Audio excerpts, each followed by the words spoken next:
वृंदावन की एक हल्की हवा में पेड़ों की शाखाएं सरसराती थीं और गोकुल की पगडंडियां बचपन की खिलखिलाती यादों से भरी थीं। उसी गांव में एक युवक नाम अभय रहता था। अभय का स्वभाव सादा और मेहनती था, पर लोगों के दिलों में जगह बनाना उसके लिए हमेशा कठिन रहा। वो जो कुछ भी बोल देता सीधा। कभी कभी उसकी सच्चाई कटु बन जाती और लोग उससे दूर हो जाते। एक दिन गांव के पंडित ने बताया कि मंदिर में श्रीकृष्ण स्वयं दर्शन देने आएंगे। पूरे गांव में उत्साह की लहर दौड़ गई। अभय ने सोचा, ये मौका है, मैं अपने भीतर के संचय और कठोरता को दूर करूंगा। वो मंदिर पहुंचा और बैठ गया। भीड़ में कई चेहरे चिर परिचित थे, कुछ मित्र, कुछ पराये।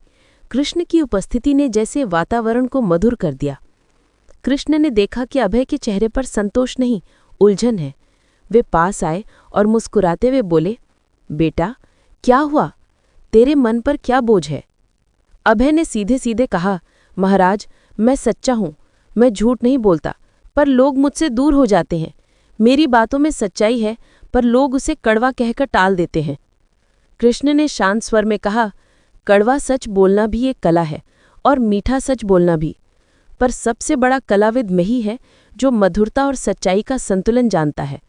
अभय ने आग्रह किया, मुझे सिखाइए महाराज, कैसे संतुलित रहूं? कृष्ण ने मुस्कुराकर कहा, मैं तुम्हें कहानी सुनाता हूं। वे बोले, एक बार दो माली थे, अचिन और मधु। दोनों ही बाग में फूलों की देखभाल करते थे। अचिन का व्यवहार तीतर बाटर की तरह सीधा और कठोर था। जो काम था वो सख्ती से करता। मधु का व्यवहार हमेशा मधुर और लोगों को खुश करने वाला था। उसने हर किसी के मन में जगह बना ली, पर समय के साथ कुछ अजीब हुआ। अचिन के फूल तेजी से बढ़े, पर लोग उससे दूरी बनाए रखे। मधु के फूल सबका प्रिय बने, पर धीरे धीरे कुछ कीड़े मकोड़ों ने उनके बाग को नुकसान पहुंचाया, क्योंकि कोई भी उन्हें चुनौती नहीं देता था। कृष्ण ने कहा, अचिन की कड़वाहट ने उसे आदर दिलाया, पर स्नेह नहीं। मधु की मधुरता ने स्नेह अर्जित किया, पर उसकी सीमाएं कमजोर हो गई। समझो, जीवन में अगर सिर्फ कड़वाहट हो तो लोग तुम्हें सहन कर सकते हैं, पर दिल से नहीं जुड़ेंगे। और अगर सिर्फ मीठापन हो तो लोग तुम्हारा फायदा उठा सकते हैं और तुम्हें नजरअंदाज कर सकते हैं। अभय ने मन ही मन सोचा, तो संतुलन जरूरी है। कृष्ण ने आगे कहा, तुम्हें दो बातों को समझना होगा, सच्चाई की गरिमा और मधुरता की सीमा। सच्चाई हमेशा रखो, पर उस सच्चाई को प्रेम से, सहनशीलता से और उपयुक्त समय पर कहो। और मधुरता वो गुण है, पर उसे इतनी मिठास से मत करो कि लोग उसकी मर्जी से तुम्हें नियंत्रित कर लें। कृष्ण ने फिर एक उदाहरण दिया।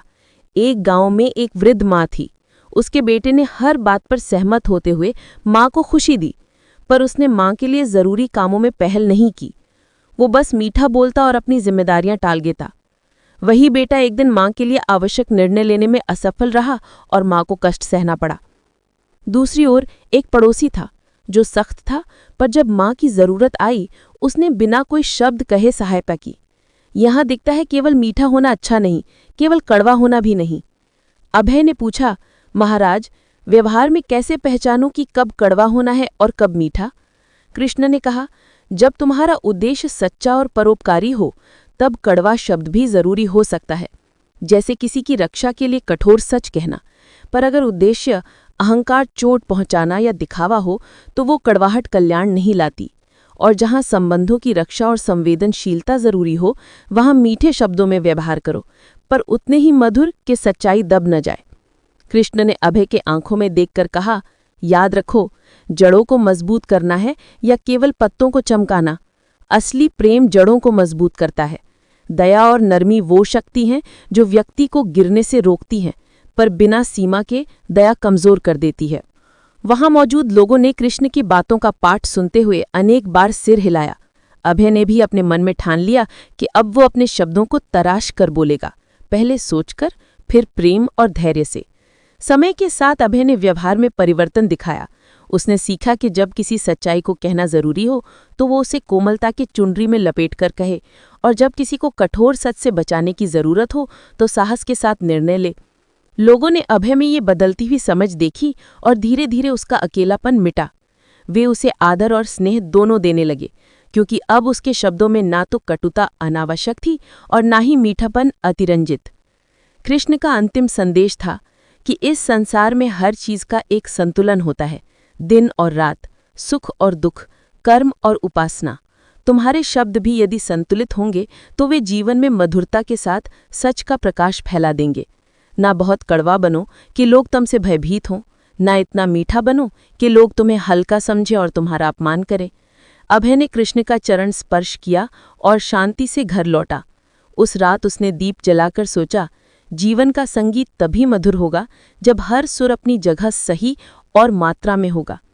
और इस तरह गोकुल के उस छोटे से गांव में एक युवक ने कृष्ण से सीखा और अपने शब्दों और कर्मों में संतुलन ला दिया। न बहुत कड़वा, न बहुत मीठा, बस उतना ही मधुर कि लोग उसे याद रखें और उतना ही सच्चा कि उसका नाम सम्मान से लिया जाए।